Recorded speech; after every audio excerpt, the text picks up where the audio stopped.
I'll be right back on. Good afternoon. Thank you all for tuning in and bearing with us a little bit. We had some technical difficulties. Happy Monday, all that good stuff in between. We're so grateful that you all are tuning in today for another awesome workshop. I just wanted to go over a few things for those who don't know. If it's your first time tuning in, I am Whitney Middlebrooks, and I am the Family Self Sufficiency Program Coordinator with the Lexington Housing Authority. And every month, me and Miss Say, she is the program coordinator over the Boss Initiative. And every month we come on to give some good information. We have speakers on, and this month is no different. It is May Mental Health Awareness Month. We did have a great speaker for you guys today, but as you know, life happens, and this is one of those things of being able to pivot. And how can we overcome this? But we did have Miss Hostler, who was a certified counselor, was going to give us a great presentation on mental health awareness and how to be kind to your mind. We're going to take a little shift. Miss Sage has some information that she wants to share, which is also still in line with being kind to your mind. Before we go into the presentation, I just wanted to make a quick announcement that last week we did celebrate our commissioner, Ms. Wilma Fuller, for 10 years of her service and commitment on our board. So if you're on our Facebook page, definitely look at our video we posted. It was a really good time. That's a long time to serve on a board, and we're definitely grateful for her commitment and her contribution to our agency. And if you're also been tuning in and looking on our Facebook page as well, we are actually going to be hosting a community event. So that will be on June 16th from 11 to 2. And it will be at our office at 1 Jamaica Drive in Lexington. So definitely all of our residents, community residents, or people that are just close in the area, please put this on your calendar that on Thursday, June 16th from 11 to 2, we are going to host a community event, which would include some local career and employers that will be on site with job opportunities. There will also be some refreshments served. And we really want to be able to connect our community with other tangible resources. And we do have some other partners that will be involved in that. So again, June 16th, put it on your calendar. We're going to be out in the community. We're looking forward to get more out. We've been kind of having to social distance and do our virtual learnings and sessions, but we'll be back in the community next month. So without further ado, I'll have Miss Sage introduce herself again for those who may not be familiar with her. And we're gonna go rock and rolling with our mental health awareness workshop, being kind to your mind. So go ahead, Miss Sage. Thank you, Whitney. Sounds like there's a lot going on, a lot of good things moving forward, or at least attempting to move forward in this COVID pandemic that goes back and forth. Well, today we would have had, like she said, Miss Judith Hostler, but she had an emergency. And so I am going to present to you being kind to your mind, basically just talking about mental health. What is mental health? What is mental illness? And also, what are some of the things that we can do?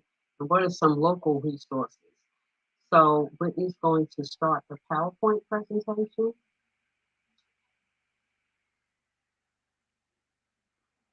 And so this is May Mental Health Awareness Month.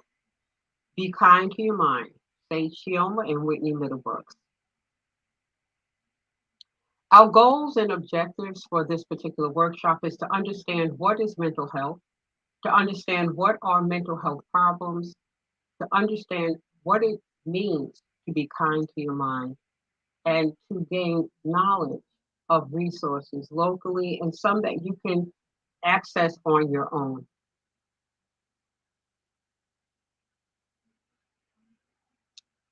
So, when I first asked the question, what is mental health? There are two schools of thought. Some definitions emphasize just a positive psychological well being, and that's it and that's all. I'm making this really simple, but the way in which the brain works would take hours for us to really unpack all of the different things that the brain does on its own without our permission. Your eyelashes grow, your breathe, your respiratory, your heart pumps, all of that is because of your brain, and it doesn't really need your input. So when we talk about psychological well-being, we're also talking about your body and your health overall. Another definition is the emphasis of the absence of mental health problems.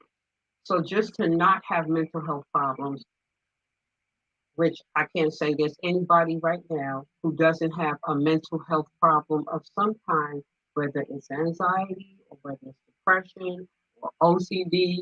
Everybody acts out their stress in different ways.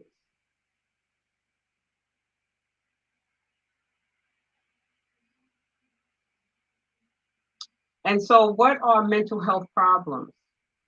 First, there are disorders.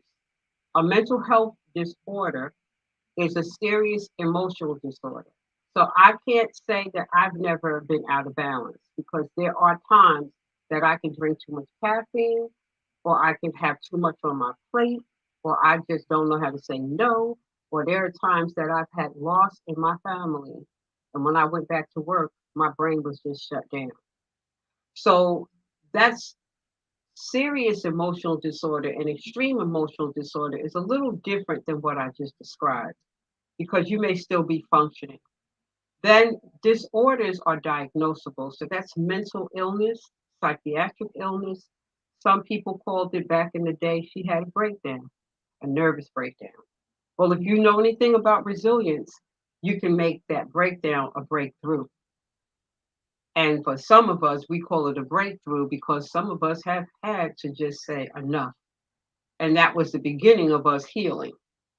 If you work in a field of helping other people, sometimes you could be a doctor, a nurse, a social worker, you could be a nurse's aide, a medical assistant, and before you know it, you're putting your patients, your clients, your job, and everybody's health before your own. And it leads to what? Burnout. But there are some other terms that we use to describe mental health problems. Whitney, you want to say a couple of them terms? Um, some of these terms we hear a lot of slang terms as crazy, psycho, mad, loony, nuts, cracked up, a wacko.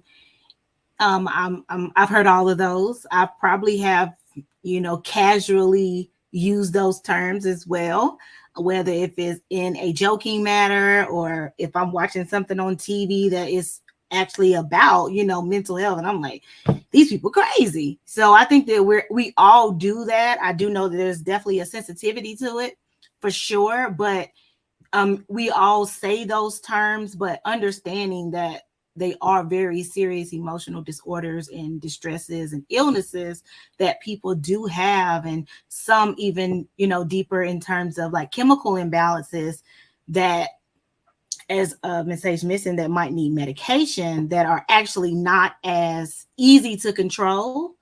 And just simple meditation and, sitting down and all of that may not be, right, the necessary methods to cure it.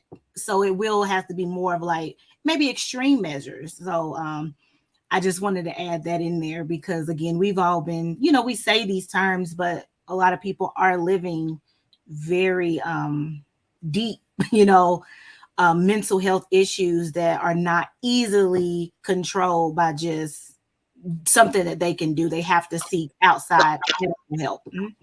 And to piggyback on what you just said, I left out one, and I know we've all said it. Cray What? cray, cray Oh, cray, right? yes, we And have. so, and so, once you become educated, or once you have a episode yourself, you might be a little bit more sensitive to the language. And the other thing that you said, I agree totally. It may not be controllable because if you are from a faith based community, they are now learning that it's not good to just say to the person, pray it away. Because a lot of times they've lost people as a result of them needing a professional and spiritual intervention, but leaving out the professional intervention has ended in some ways tragically for people in the faith based community. So that term cray cray, especially when I'm dealing with Black and Brown communities and I'm dealing with faith-based communities, we have a certain way that's just habitual that we respond. So you could the next slide. Stigma. That is one of the leading causes of bad outcomes, whether it's addiction, mental illness, stigma. Even when people say they have COVID, they almost whisper it or feel like they did something wrong or should be ashamed. Knowing that it's highly contagious, it still is something we need to be compassionate about. And when it comes to mental health, a lot of us are at our wits' end. We don't know what to do. And the language that we just said contributes to not finding out. Because if a person is having a problem, they don't want to tell anybody because they're going to be judged. And so that's a really key point, especially in African American communities. For a long time, people thought they really shouldn't go talk to anyone.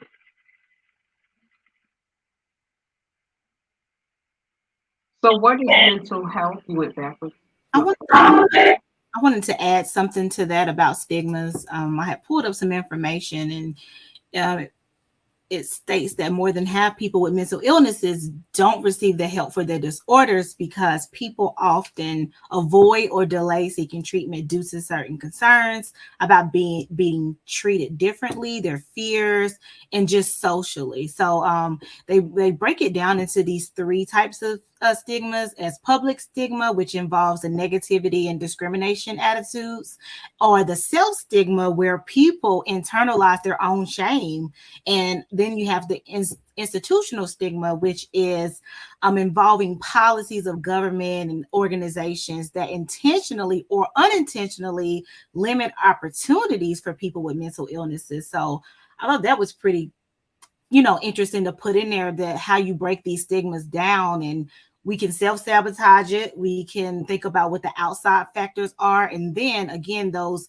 policy and organizations that again, intentionally or may unintentionally, treat someone different with a mental illness. So that's something definitely to be mindful of, and knowing that at some point possibly people have kind of went through each stigma in their mind or dealt with it publicly or internally or in a job or association or something. Is there anything you want to add to that, Miss Sage?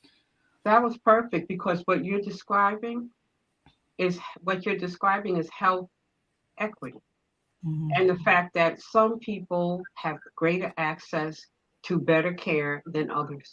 And then the stigma within the community is what I was sharing about.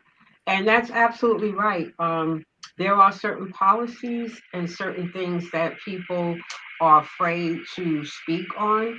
But that is where we are in the climate that we're in, is that a lot of things are changing, and part of the changes are good, and the resistance to it shows that we're finally making some progress, if that makes sense. Because now we are talking about equal access and equity to just about all the resources that we all should be able to buy into. And so, or that we pay into.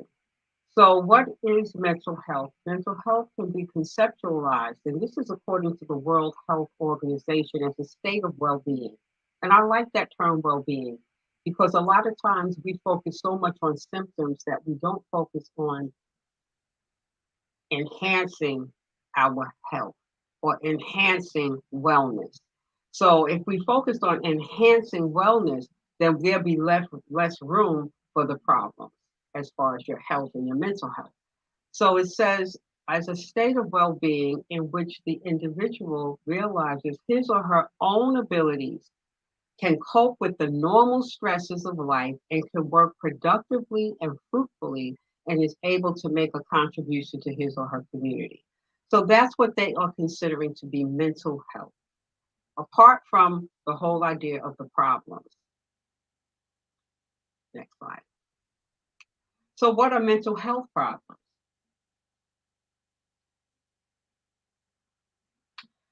We look at it in two ways. There are mental health disorders and their mental health problems. So, a mental health disorder or mental illness is a diagnosable illness that affects a person's thinking, emotional state, and behavior and disrupts the person's ability to work or carry out other daily activities and engage in satisfying relationships. So, it interrupts your normal flow of life. You are depressed to the point where all of a sudden your relationships are strained because you can't fulfill your commitment and responsibilities. Some people might have depression so bad. We saw recently, I think the woman, it wasn't Winona, it was Naomi Judd, who recently, one of the um, country country singers who committed suicide recently. And when she was interviewed, she was talking about not even being able to shower or to bathe or to get off her couch. And so people don't understand that there are all kinds of um, symptoms that come with various types of mental illness. Now, mental health problems, on the other hand, are different because, as Whitney said, with a mental health disorder, it may really need a much higher level of care, hospitalization, it may need the intervention of medication, but we're not clinicians, so to speak. I have a history of counseling, but I'm not a person who prescribes or diagnose. So they have to sit in front of somebody who would understand that they might have a chemical imbalance. A mental health problem is a broader term and it includes both mental health disorders and symptoms of mental health disorders. But they may not be so severe that they have to be diagnosed as a mental health disorder. So the person may have some depression or low fatigue or feelings of sadness, being overwhelmed by it. But they can, like Whitney said, it may be as simple as them exercising something, changing their diet, exercising without the other intervention. So those are the difference. You want to add anything to that, Whitney? You're muted. Sorry. I think you pretty much covered it, what I was saying. And I think that with it being those maybe more severe um, diagnosis, I think that perhaps when we go back to stigmas, it could be more of that public stigma and self stigma that perhaps that could restrict a person from getting the necessary help that they need. So I just wanted to point that out. And it can be just a tougher road sometimes because with it being more of a chemical imbalance and more something that is not just external factors, those mental health problems in terms of the disorders could be difficult to get treated if the person isn't aware or understanding that they're not particularly at fault, but they have to still take the steps to get help in order to be even diagnosed properly.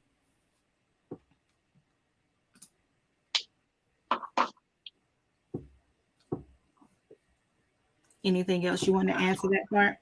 No, we could go to the next slide. And so when we look at different types of mental illness, as I said, there is a such thing as mental health first aid. It is a class in which I will be certified and facilitating a mental health first aid workshop, which is a full 8-hour class. And so these disorders that I'm putting up here right now, you would have to break that down so that people understand anxiety. There's 12 different types of anxiety. As far as a person might have social anxiety, that they're fine until they're in a crowd in a room full of people. Another person might have the kind of anxiety where they just have foreboding doom, where they think something terrible is going to happen. And it's almost like we would call it paranoia, right? Then you have people who might have anxiety that it is almost like a heart attack, where their heart is racing, their palms are sweating, and they wind up at the hospital connected to do an EKG just to see if they're really having a heart attack. Then you have major depressive disorders, and then you have minor depressive disorders. There is substance use disorder, which can mimic almost any one of the things that I'm talking about. A substance use disorder can look like anxiety, it could look like bipolar, it could look like post-traumatic. It could look like any of those things. If a person's in a psychosis induced by substance abuse, it could look like schizophrenia. And then there are bipolar disorders, which definitely often call for people to be treated. Not always. There is certain behavioral therapies, but person might often have to have a balance put together with medicine. And then there's eating disorders and schizophrenia. All right, and in that particular example, obviously I was focused on children, but the same thing applies with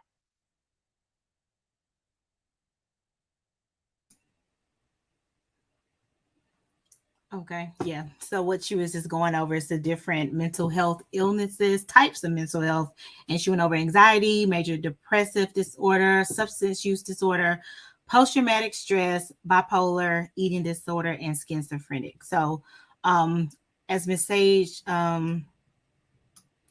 gets her side together, it's live, so things happen with technology and all that good stuff. But yeah, so these are the different types, and as she mentioned, they have is so many variations to each of these. And so a licensed therapist or a psychiatrist would be the one that would be able to specifically diagnose someone based on their behavior or how their body is reacting to various situations as it relates to stress or environment or whatever that might be. So we'll wait. You're still muted. Next slide. Okay. And so, what are mental health problems? We saw that one already. Let's go forward.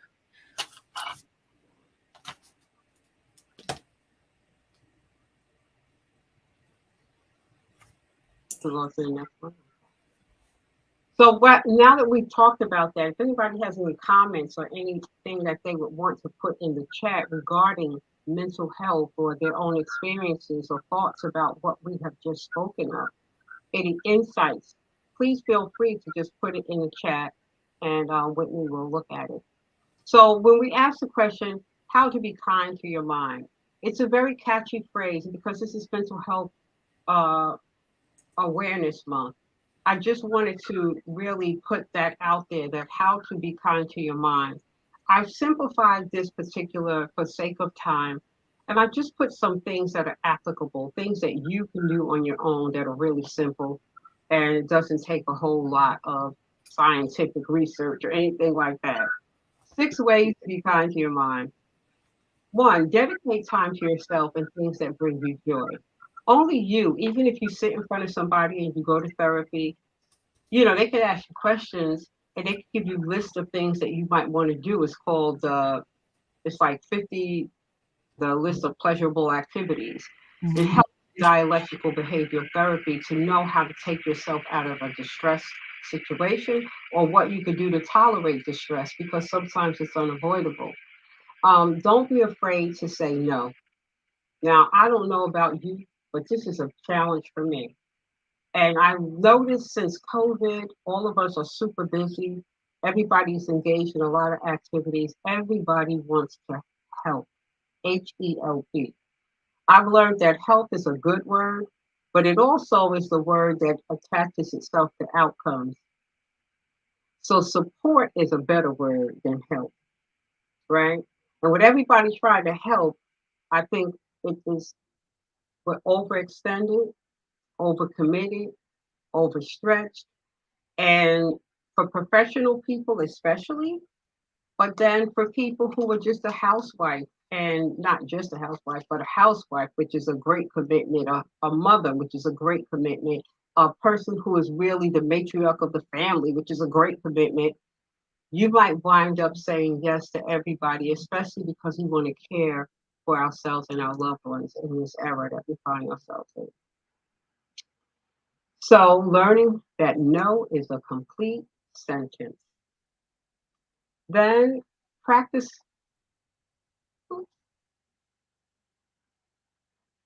meditation, mindfulness, and other self-care techniques. If you're just washing the dishes and you drown out everything, that's a form of mindfulness.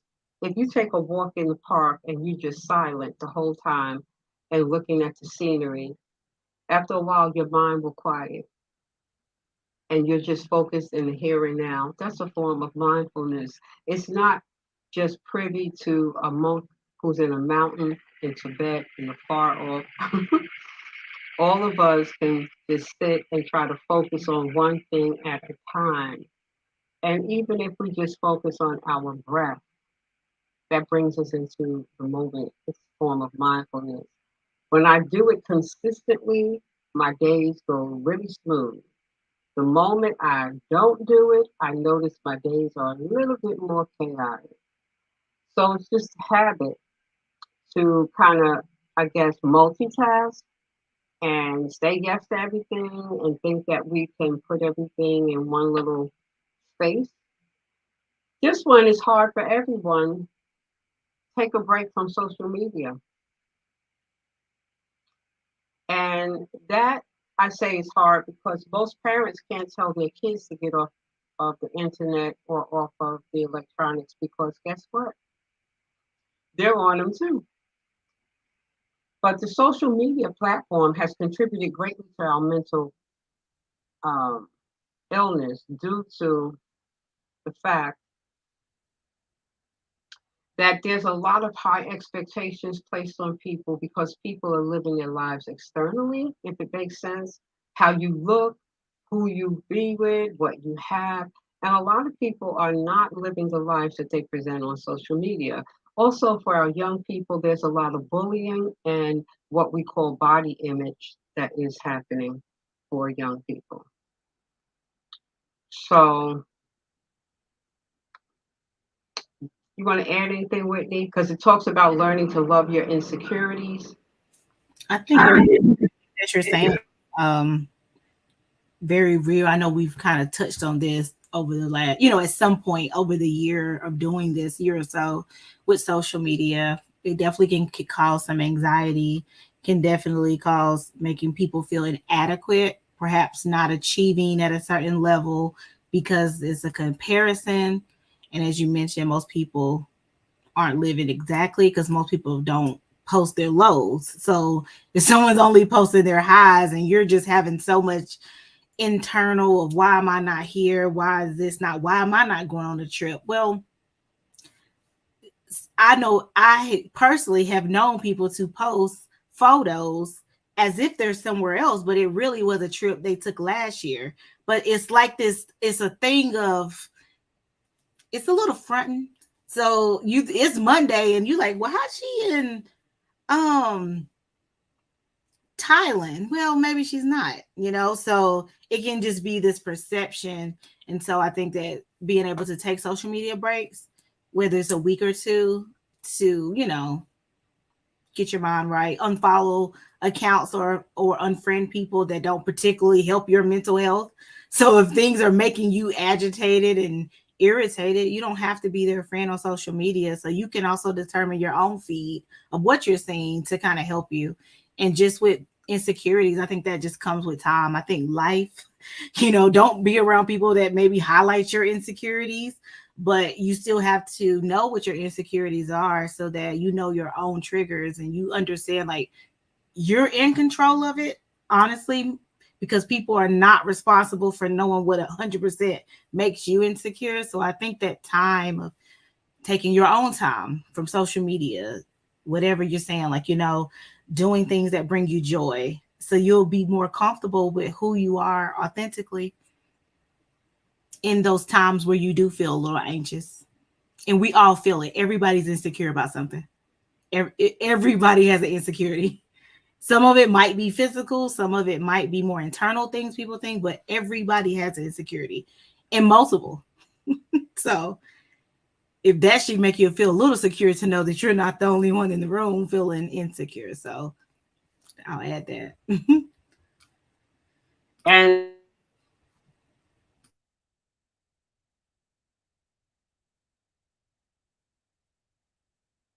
Miss Age, you muted your mic. ask for and accept help when you need it. When it's about how to be kind to your mind, realize how much strength it takes to actually admit you need help. It takes a lot of strength. And there's something to be said the way our brain works. We have the conscious and then we have the subconscious. And it is the subconscious that makes our first response be about self preservation. That's how you know when the brain is not working properly, when someone's not thinking about self preservation and they can't feed themselves or they can't make choices that are healthy for them and those they love. Because self preservation is instinct within all life. So when the brain actually has its disruption, that's one of the things. So asking for help is a very healthy thing, although we might think it makes us weak. Or we might think people, what are they going to think about me? Especially if you're somebody who appears to have it all, or you're somebody who gives everybody else the answers.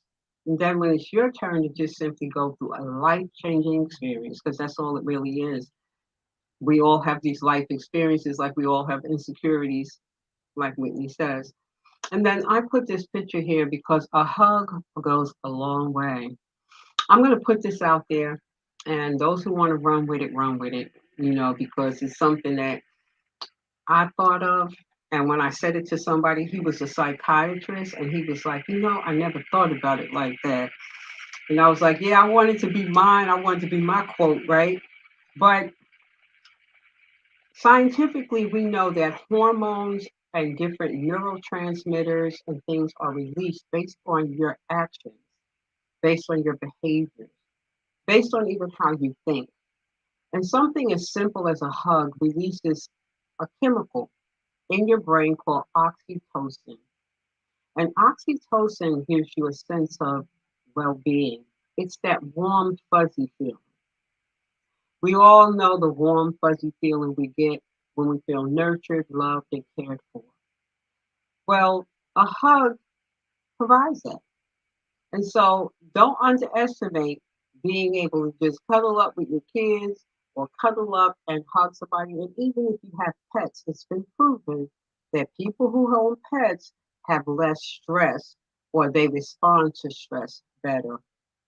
And so I say that's not what is my take on it. My take on it is when the pharmaceutical companies released Oxycontin, what they really did was scramble the letters of oxytocin. And so that's really interesting and it's really deep when you think about strategies to promote things that are not for our best and our well being. Because there's a lot of things on the market that generate a lot of income, but are they good for us? It's a lot of things that are legal that are on the market, but they know that it undermines the health. I had somebody say recently, watching TV, all you see is medicine commercials and then fast food commercials. So if the food that we're eating is contributing to our ill health, and then all of a sudden it follows with a medicine commercial, you might even want to fast from TV sometime because it does not help your mental health. So those things are going a little deep, but it's an analysis worth mentioning. Oxytocin, Oxycontin. So what a strategy, what a marketing ploy to actually pull people in with such a clever name that became a household word. If I say Oxycontin, everybody knows what I'm talking about. Am I right, Whitney? But if I say oxytocin, don't nobody know what I'm talking about. Interesting. It's very interesting. You could go to the next slide. So this is something I just want to say. It doesn't matter your age. The next slide. I mean that, yeah. It doesn't matter your age. Running, hopping, skipping, jumping, and moving. The word motivation has the word move in it. And if you have any type of depression and even pain management, they tell you you got to move and then rest. Move and then rest. And so, how to be kind to your mind? I just look at these seniors, because I'm an elder. And so I know that I have to keep moving until I can't move no more. But it does help your mental health a lot to get outside and be in the great outdoors and take a walk. It helps your mental health to actually, if you go to the gym, for me, There are strategies I use because I love rhythm and I love dance. And so the moment I'm in that space, everything else disappears. All my worries, all my frustrations, even if it is just for an hour, all my worries, all my frustrations just melt into the rhythm and the music. I don't have a care in the world until I leave. So, and at that time, I'm releasing serotonin, dopamine, and all of those neurotransmitters that the brain is already designed to release. Whitney, you want to add some self care strategies that you have? I think you named most of them. It's just, I guess, moving. I'm not saying I've been the best at these things that I'm saying. I'm not saying that I have like mastered these things, no, but of course, moving, getting out, maybe getting out of your environment again, doing things that you enjoy. So if you enjoy to dance, find ways that you can dance, dance more, go out more. If it's hiking, hike. A lot of self care is, taking baths or journaling. Um, some self care can just also be if you're interested in a certain topic, that could kind of be something that can get your mind wandering and kind of like focusing on something that you enjoy. So if it's being with your family, if it's playing games, a sport, an adult sport, if so, there's a lot of maybe local things that you could join. I just saw that there's like a recess event that's going to be in Greensboro for like a event for adults of like, dodgeball and all of that. So those type of things can be very self-care and just finding what makes you happy and just brings you a little peace and joy. And I want to say there's a lot of things that people are doing now, like adult coloring. So I have these adult coloring books that I just got. I don't know how well you can see it, but this one is called Black Girl Magic, and it's for African American women, and it's a coloring book. Oh, And wow. I know this one is called Color Me Melanin, and this one right here is I Am. And so it's also filled with affirmations. So you have all the affirmations while you're coloring. I am beautiful inside out, and it's probably hard for you to see any of the pages. But these are different things to help redirect your mind onto something more positive because the state of affairs in the world make you feel sometimes hopeless. And so coloring is another form of mindfulness, and a lot of adults have found it to be very relaxing. So some people knit, some people crochet. Some people just love cooking a good meal and feel really good at the smile on everybody's faces when they're eating it. So I say these things to say, you know what brings you joy. Do more of that because you know what makes you feel like a kid again inside. Do more of that. And being kind to your mind is realizing that without your mind, there is nothing that's going to work in your life. It has to be a priority. And we're not taught that. We're not taught that from the ages of as children until adults, that our mind is of great importance. And now that we find ourselves with violence escalating, we are living in random mass shootings happening on a daily basis, daily, that we know that somebody's brain just stopped functioning properly. Because I don't care what species it is, they usually can recognize their own species. You know, they go after it, it's for territorial over some food or whatever. But human beings, once they start to target other human beings, that is a malfunction in their brain.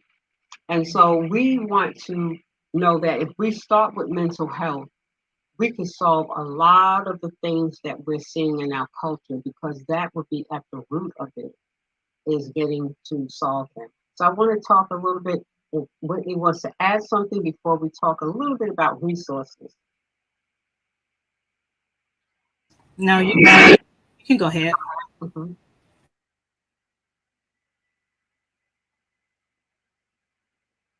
Just okay.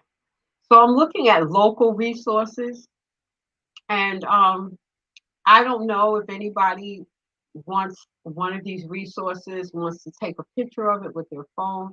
But these are just like Cardinal Innovations. That's a place that you can call 24 hours, 7 days a week.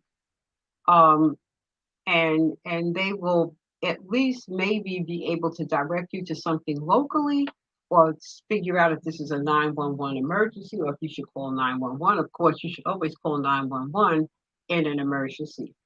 Um, there's the Nazareth Child and Family Connection on 16 East Center Street, and they reach out to families and help families.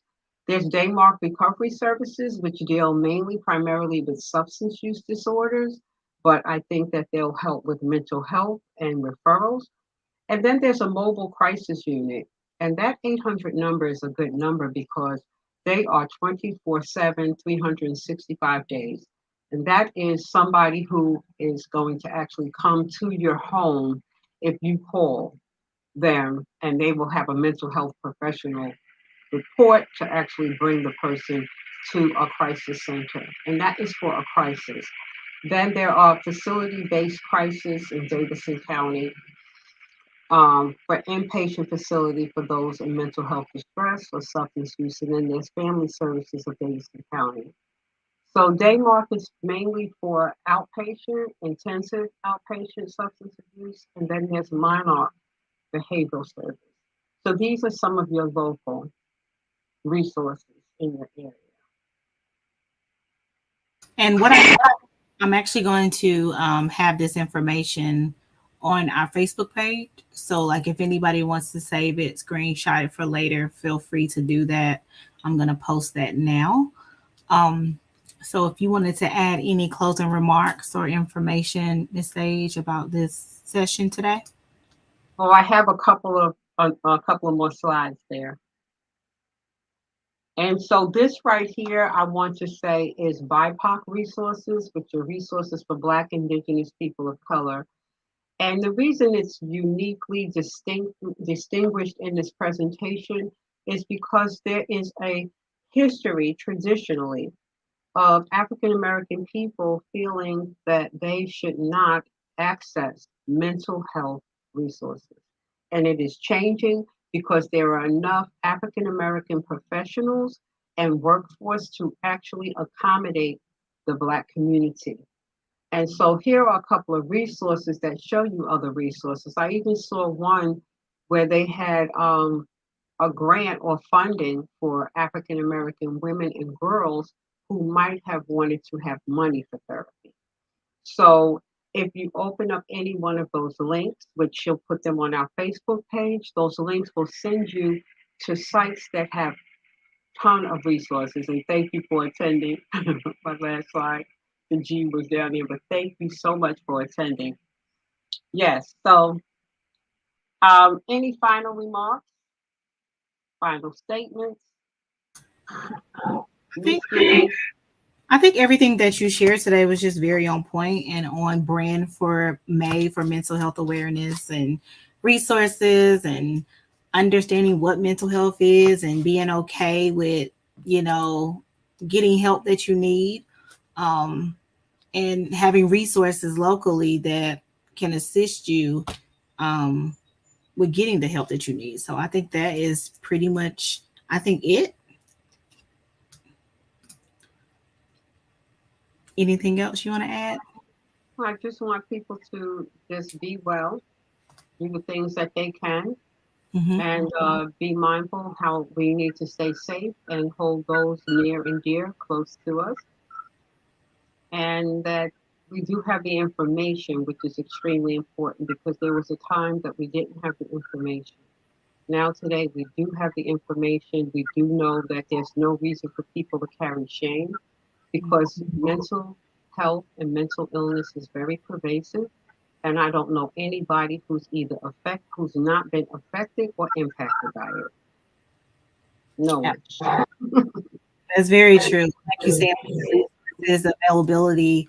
It's definitely become not so much as a stigma, at least slowly but surely, there's so many easy resources. They have therapy where you can text your therapist. They have things where you can do everything online and, be in your own comfort of your home, and then you can figure out payment, a lot of free resources too.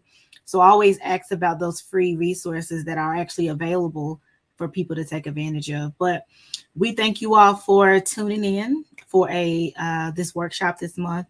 As mentioned, next month in June, we will not be meeting virtually. We will be actually in person on June 16th from 11 to 2 at our office at 1 Jamaica Drive in Lexington. There'll be some career resources. There'll be other community resources that will be out there too with their information. And we'll also have some free snacks and refreshments for people, but we just really want to have a good time and get people out, and we're going to try to be as safe as possible. So again, June 16th, that's where we'll be. And so the next time you'll see me and Miss Sage, potentially it will be in July. We might sneak in a little before that, but that's what we are going for our next virtual session. Thank you all. Have a wonderful afternoon.